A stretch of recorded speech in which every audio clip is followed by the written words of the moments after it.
Who else loves Bionicle G2? It brought us so many amazing sets, concepts, and ideas.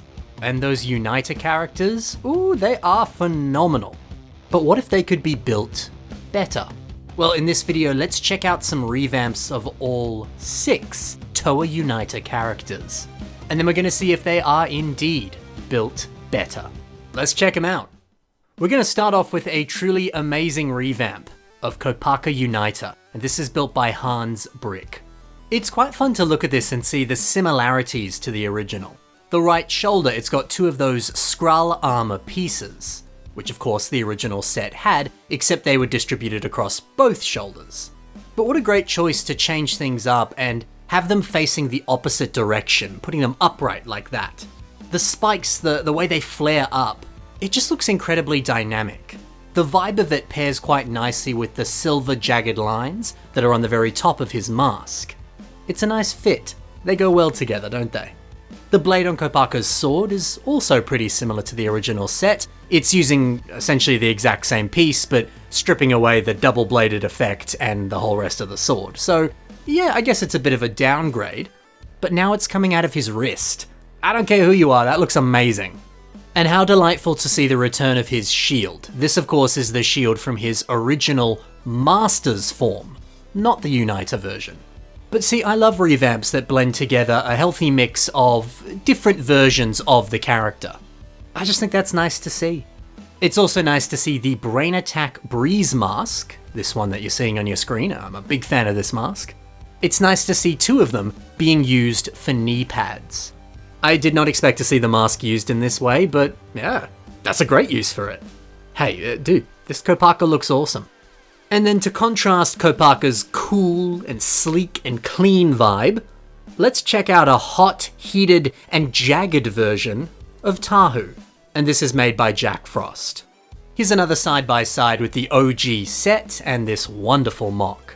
And hey, we've got another example of taking the weapons from the original Masters set and putting them on a Uniter revamp.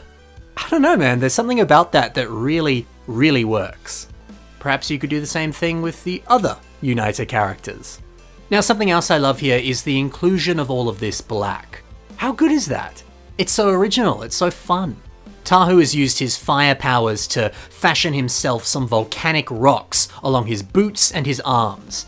You can imagine that has some sort of protective qualities, but at the same time, I imagine it also increases his firepower. Oh, I made a pun, I didn't realize. It increases his, physical attacks.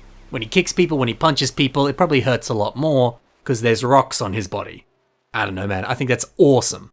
And hey, don't forget, the original G1 Tahu set technically has black in his color scheme. So I guess this could be a bit of a subtle callback to that. And yeah, I guess a bit of an expansion on that idea. Or it's not related at all and it's entirely different, but hey, whatever it is, it looks cool. And yeah, great idea to use the Chima fur element piece. This is the same one that we see on a set like Chi Gorzan. Taking that piece and using it to simulate volcanic rock. That works way better than I thought it would. The jagged lines of this fur, which is meant to seem a little bit more fluffy. Here, it does look like rock. And once again, those jagged lines are very consistent with the jagged lines on Tahu's mask. Ah, beautiful consistent textures, I love to see it.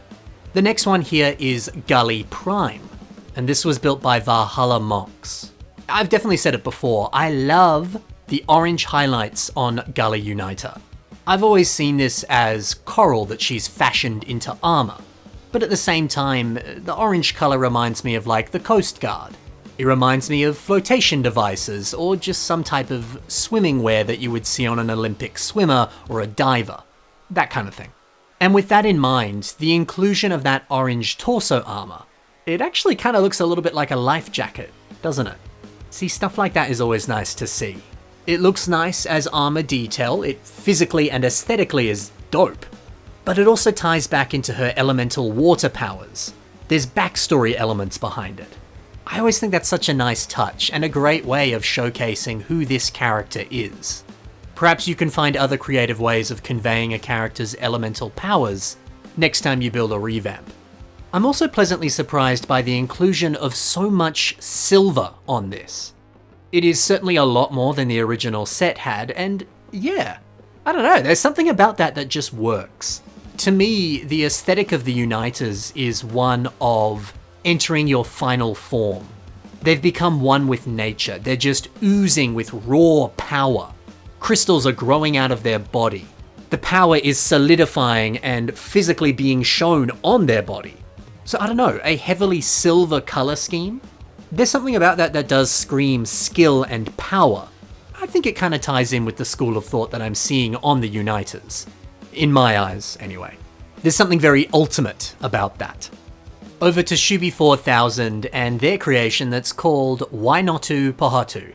I dig the inclusion of some of this dark tan and some of these new silver armor additions. It just feels very appropriate for a Tower of Stone. And yeah, I think it looks a lot better than the original color scheme as well. There's just something about all of those muted tones that works perfectly when they're together like this. Oh, and this weapon as well. It looks like he's just taken some rocks from, I don't know, a canyon or something, and molded them together to form this powerful new weapon. Hey, again, it's like I was talking about with Gully. What a great way of showcasing their elemental powers. And great use of these handcuff pieces as well.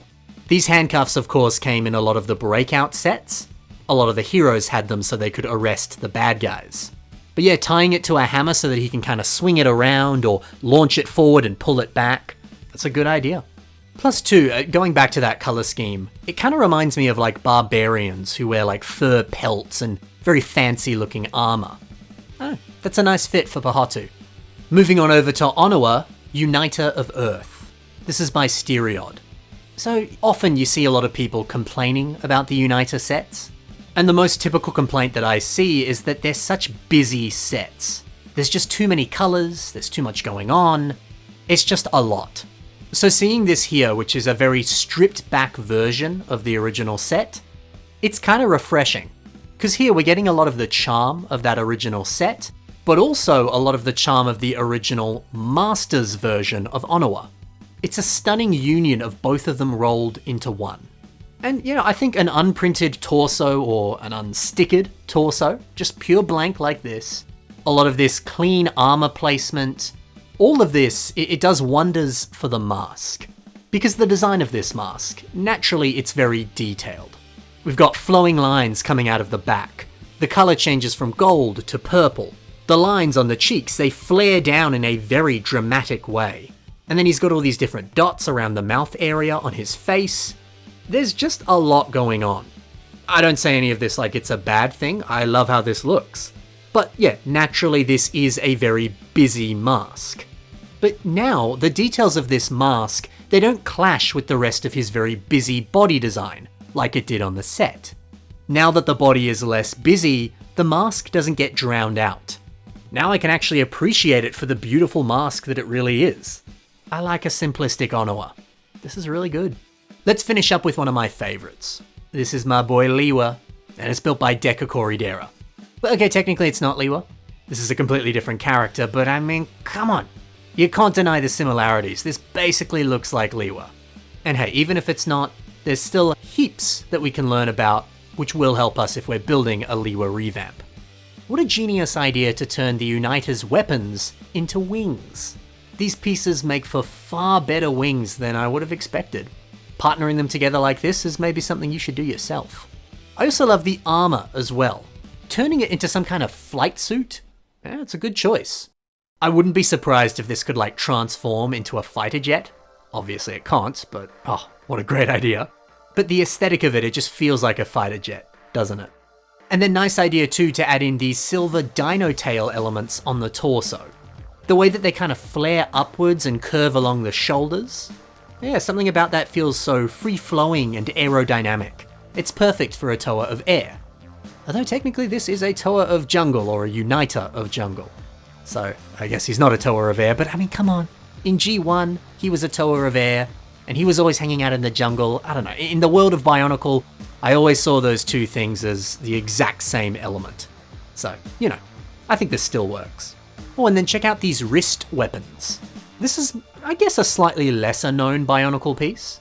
They're from some of the System Bionicle playsets, specifically from the Anika wave of sets. Each of the different Toa characters in their minifigure forms, they were holding these types of weapons. And if you look closely, you can see both Nuparu and Motoro holding the weapons that are then used on this mock. Hey, you just don't see these being used that often, and they look really good, so it's great to see them here.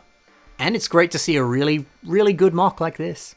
But we got to see 6 really good mocks today, didn't we? Oh, it's always a pleasure to see the Uniter characters getting a little bit of love. And hey, why don't you give some of these builders a little bit of love? Check the links below and go give them a like and a follow over on their social media. All of that's in the description, waiting for you right there. Thank you so much for watching, guys. Happy building, and bye for now.